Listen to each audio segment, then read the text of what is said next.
There's a third North Korea-US summit could also be on the cards. A shake-up at the highest levels of North Korea's leadership. No surprises in one case, though, as Kim Jong-un reinstates himself as the regime's #1 chairman of state affairs. We tell you the rest of the movers and shakers. Plus, South Korea wins its appeal at the World Trade Organization over its dispute with Tokyo on import bans on Japanese seafood following the 2011 Fukushima nuclear disaster.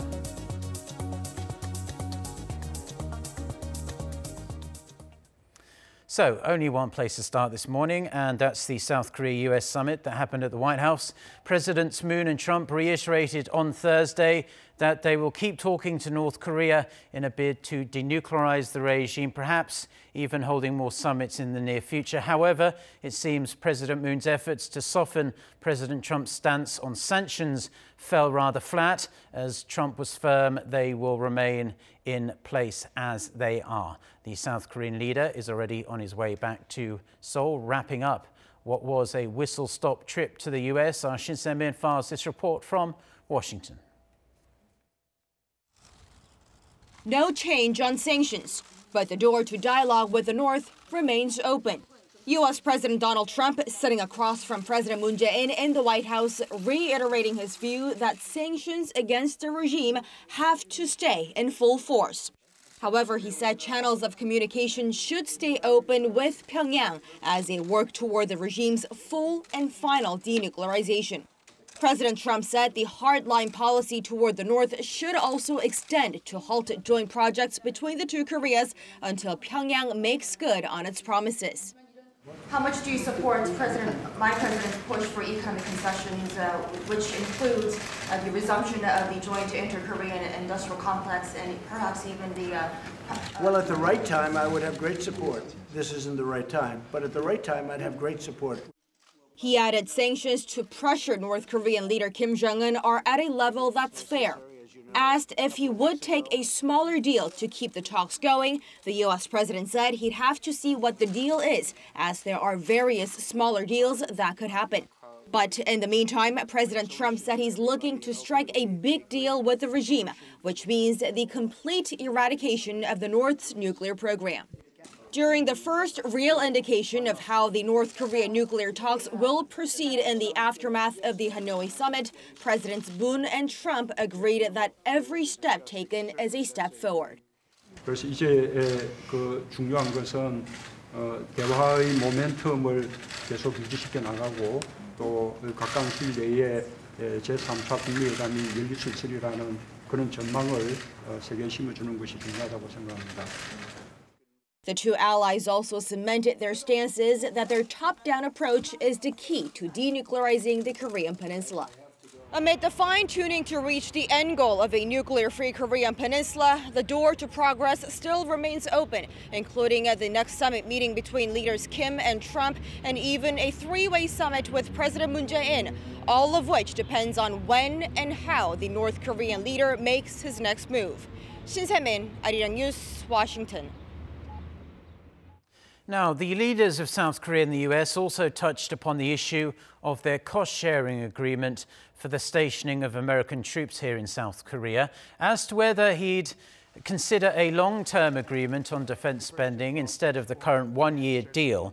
President Trump said they were talking about long-term. He hailed America's extraordinary relationship with South Korea, saying Washington is always thinking in terms of long-term with Seoul. However, it's unclear whether Trump meant to lengthen the period of their next defense agreement, since he previously insisted on a one-year deal over a 5-year agreement. The allies agreed early this year to increase Seoul's share of defense spending by over 8% to some $920 million US. North Korean leader Kim Jong-un has been re-elected, unsurprisingly, as the regime's chairman of state affairs. The North state-run Korean Central News Agency reported Friday that Kim retained his crown as the head of the regime during the 14th Supreme People's Assembly on Thursday. Che Ryong-hae, he replaces Kim Jong-nam to become the next president of the Presidium of the Supreme People's Assembly. Former Prime Minister Park Bong-joo has been replaced with Kim Jae-ryong.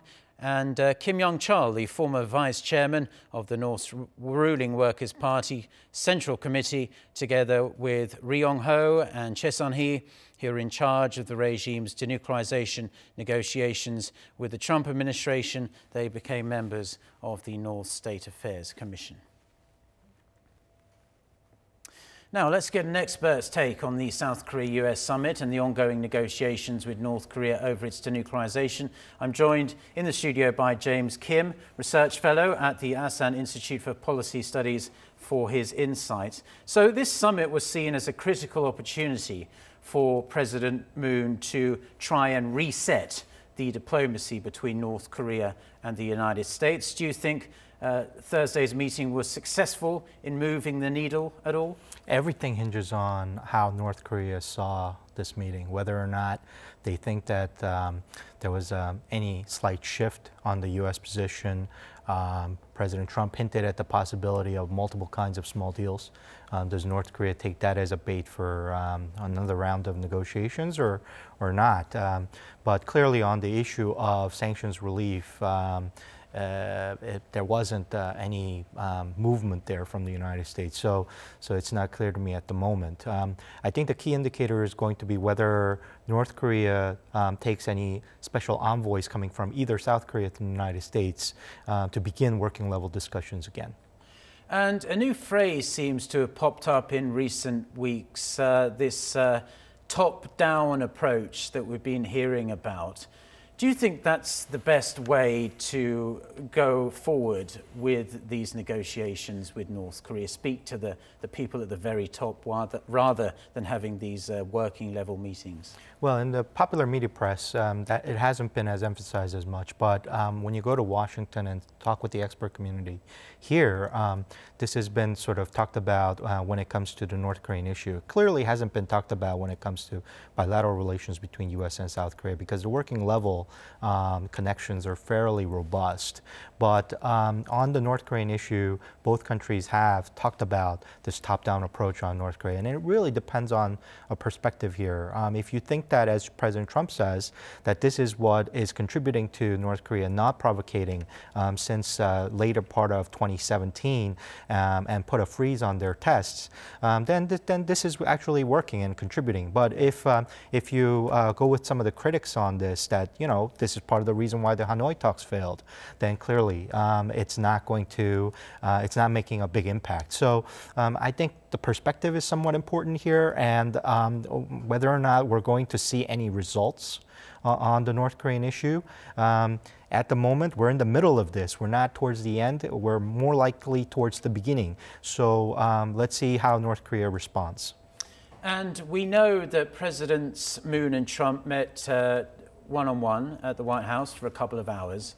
Do you think during that time President Moon might have been pressing President Trump to have a bit more flexibility and to veer away from the hardliners, the hawks within his administration, who he listens to very carefully, people like John Bolton, and to a lesser extent, in a hawkish manner anyway, Mike Pompeo? Do you think he might have said, look, don't listen to those guys so much, listen to me, I'm the one who's in the thick of it on the Korean Peninsula? And do you think he might have said to President Trump, what do you think about sanctions relief and perhaps some kind of multilateral summit in the future? Well, what we know from the readouts before the summit and after the summit and the scheduling seems to suggest that President Moon has already had one-on-one sessions individually with Secretary Pompeo, National Security Advisor Bolton, as well as Vice President Pence. So if he needed to talk to them about these matters, he could have spoken to them individually. These are the people that are spending more time with President Trump. They have more access to his time and to his availability. So it's not clear to me that even if he made that statement to President Trump, that would have had a lasting impact. Nonetheless, he's had that separate meeting with them. And we also know that the National Security Advisor, Deputy Director Kim Yong-jong, before the summit, announced that the issue of premature sanctions relief was not on the agenda. So it's probably not likely that that issue was raised, though that question was asked, and President Trump answered very firmly there that the U.S. is not going to change its position on this issue. So overall, I think President Moon wanted to allay a lot of the concerns about coordination between the U.S. and South Korea on the North Korean question, and I think he's done that to some extent. So relatively some mixed results here from this summit to allay some of the concerns having to do with the bilateral relationship between U.S. and South Korea, but at the same time on the North Korean issue, it's not clear how Kim Jong-un perceived this latest meeting.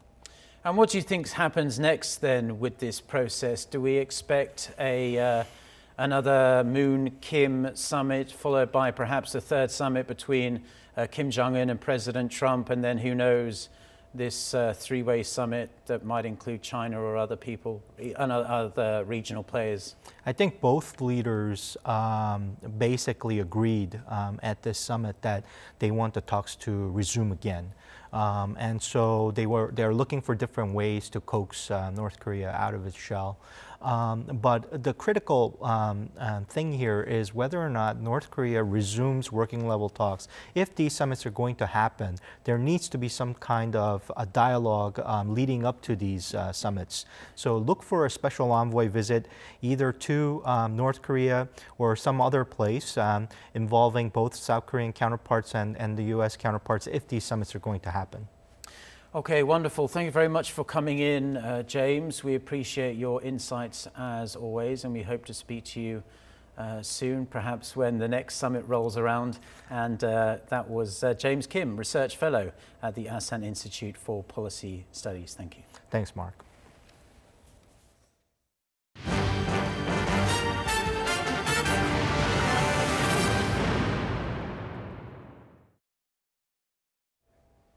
Now, in other news, in 2015, Japan filed a complaint to the World Trade Organization. It argued against South Korea's ban on its fishery imports from several areas, including the nuclear disaster hit Fukushima. After losing the first ruling in February 2018, South Korea won its appeal in the second verdict that was made public a matter of hours ago. Our Kim Hae-sung has this report. South Korea has won its appeal at the World Trade Organization over its dispute on import bans on Japanese seafood. Following the Fukushima nuclear disaster in 2011, the Korean government slapped a temporary import ban on Japanese food. It then extended the ban to all fishery products from 8 Japanese prefectures around Fukushima in 2013 and enacted additional testing requirements. After siding with Japan in its first ruling in 2018, the WTO said in its final ruling that South Korea's measures were not overly restrictive and did not unfairly discriminate against Tokyo, making it the first time that the WTO dispute panel has ever overturned its first verdict on the sanitary and phytosanitary agreement. According to Japan's Ministry of Health, Labor and Welfare, after inspecting 170,000 agricultural and fishery products last year, 18% of its agricultural goods and 7% of its fishery goods were found to contain radioactive cesium. When it comes to radioactive materials, there's no such thing as safe thresholds. Just a slight exposure to cesium can cause cancer. Cesium from Japanese seafood in the 8 prefectures was 9 times higher than permissible levels. That's not safe at all. Around 50 countries across the world, including China, have some sort of ban on Japanese food imports in place since 2011. The Korean government welcomed the WTO panel's final ruling and vowed to continue its import ban and measures to help protect food safety in the country. Kim Hae-sung, Arirang News. Now, in light of the centennial of the launch of Korea's provisional government, A commemorative event was held in Western Seoul on Thursday evening to mark the occasion. Our Kim Ji-yeon went to check it out and files this report. Alongside the roads of beautiful cherry blossoms, an event was held at the Yeouido Park Culture Square on Thursday, where an advanced group of a military arm of Korea's provisional government landed back in 1945, the same year the country gained independence from Japan. The event is a dedication to the efforts made by Korea's provisional government to fight for liberation from Japan's 35-year-long colonial rule. Prime Minister Lee Na-kyun gave a commemorative speech during the event, underscoring the need to make the country walk the path envisioned by the provisional government. We have to make efforts to make the country better. We can't stop improving. We have to work towards making a peaceful and prosperous Korean peninsula by overcoming the division of the two Koreas with the cooperation of the international community. 10,000 people are estimated to have attended the event, including government officials, former independence fighters, and their descendants, as well as the general public. That's 10 times more than the amount that attended last year's event. 100 years. It's such a huge milestone for Korea. It is also a time to reflect on the past in order to think about the next 100 years. Last year, the event was small, but this year, it's different. I'm very happy to be here. I follow the stories and heroic acts of the nation's independence fighters through TV shows and events that led to our independence. Despite the cold weather, being here to honor their legacy is the least I could do. The event included performances, a reenactment of the independence activists' efforts, and the arrival of the Torch of Independence, which traveled across the nation for 42 days. Kim Ji-yeon, Arirang News.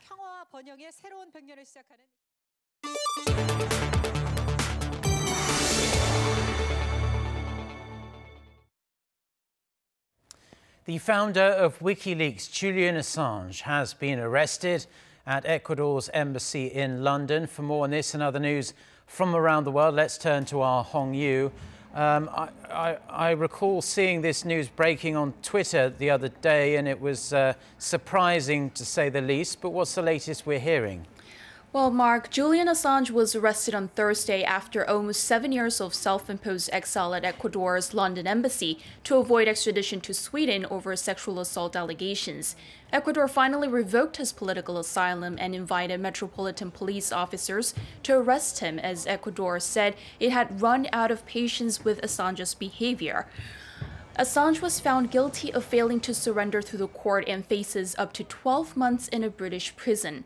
The U.S. is also seeking his extradition over allegations he conspired with former U.S. military analyst Chelsea Manning to download restricted documents that the U.S. Justice Department called one of the largest compromises of classified information in the history of the United States.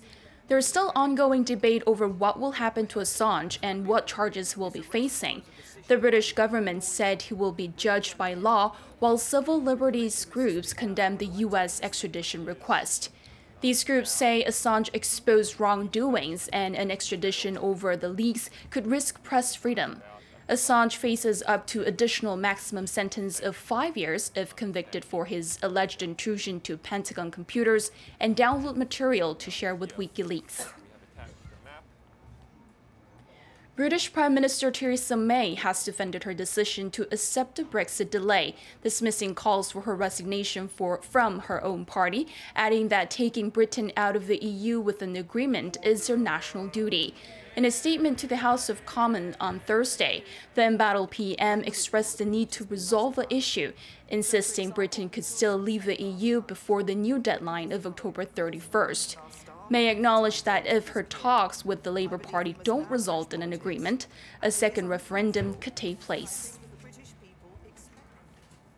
Sudan's military has overthrown and arrested President Omar al-Bashir after months of protests against his nearly 30-year rule. On Thursday, the head of the Supreme Security Committee announced the formation of a military-led transitional government, which will be in charge of the country for the next 2 years. But the military coup has sparked anxiety among protesters that are now demanding a civilian council to lead the transition rather than a military one. Meanwhile, Sudan's state security agency said the authorities will release all political detainees.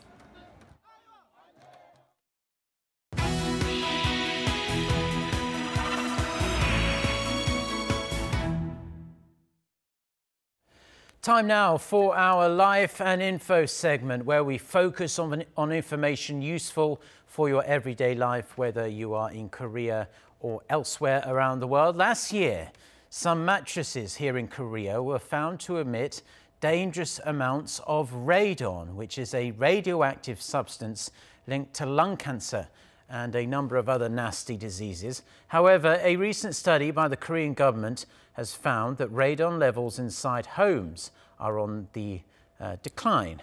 Park Se-young with more. This family bought a new mattress and furniture for their child and a new couch for the living room.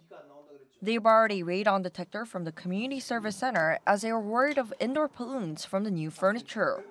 When they tested their home, they found that it had radon levels that were higher than normal. Amid public concern over radon gas, the Korean government has been measuring radon concentrations during the winter at homes every 2 years since 2012 and found that radon levels have steadily decreased. According to the 2018 survey, the average radon concentration of around 7,200 homes nationwide was found to be 72.4 becquerels per cubic meter. Since the first measurement in 2012, the numbers have been showing a steady decline.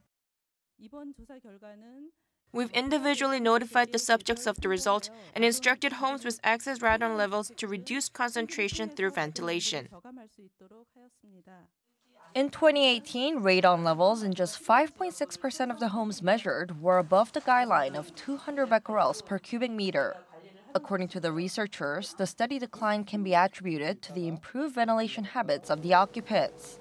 The number of households that ventilate their homes every day increased by 20 percentage points to 45% in 2018 compared to 25% in 2012. The National Institute of Environmental Research recommends regular ventilation to reduce the levels of radon and other harmful substances in the home. Park Se-young, Arirang News. The Korean government has issued an advisory over the risks of mosquitoes carrying the Japanese encephalitis virus.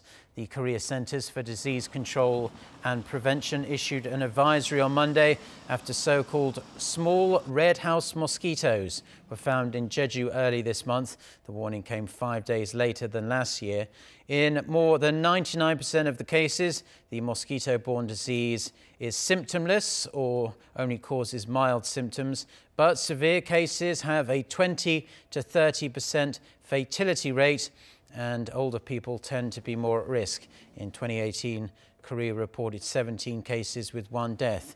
The National Immunization Program provides vaccines for those under 12 years old.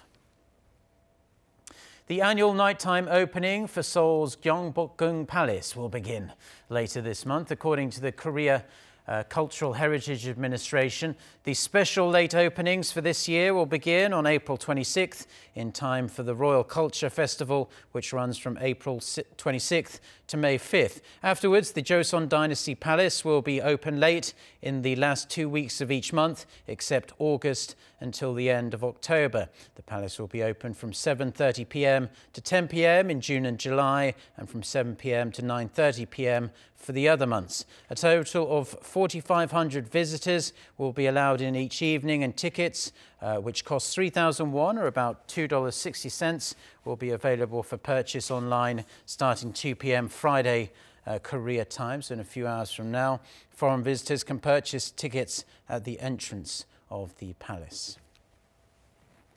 Now, 3 main cast members of Avengers Endgame will visit South Korea next week to promote the Marvel film ahead of its release here. According to Walt Disney Company Korea, Robert Downey Jr., Jeremy Renner and Brie Larson, and directors Anthony and Joe Russo will be in Seoul from April 14th to the 15th as part of the movie's promotional world tour.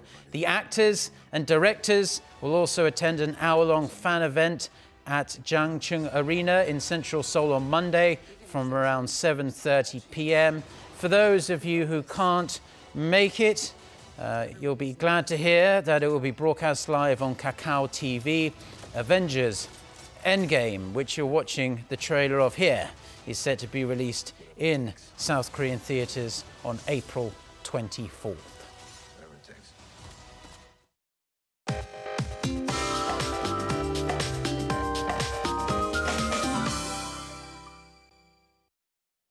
Good morning. The spring cold snap will ease this afternoon with temperatures hovering around seasonal average. But we did have single-digit morning lows to start the day, so do expect big gaps of over 10 degrees Celsius and dress accordingly. But it's that toxic dust again in western parts of the country, including here in the capital. We'll see ultrafine dust levels going up by the afternoon. The rest of us, though, will breathe in decent air today. Afternoon highs will be in the upper teens for most areas, and expect to see highs ranging from 16 to 19 degrees Celsius this afternoon, Seoul topping out at 17 degrees. Now there's nationwide rain in the forecast on Sunday, and it's actually forecast to rain all day along with cooler temperatures. And things will get warmer next week, but wide temperature differences will persist for the time being. That's Korea for you, and here's the international weather for viewers around the world.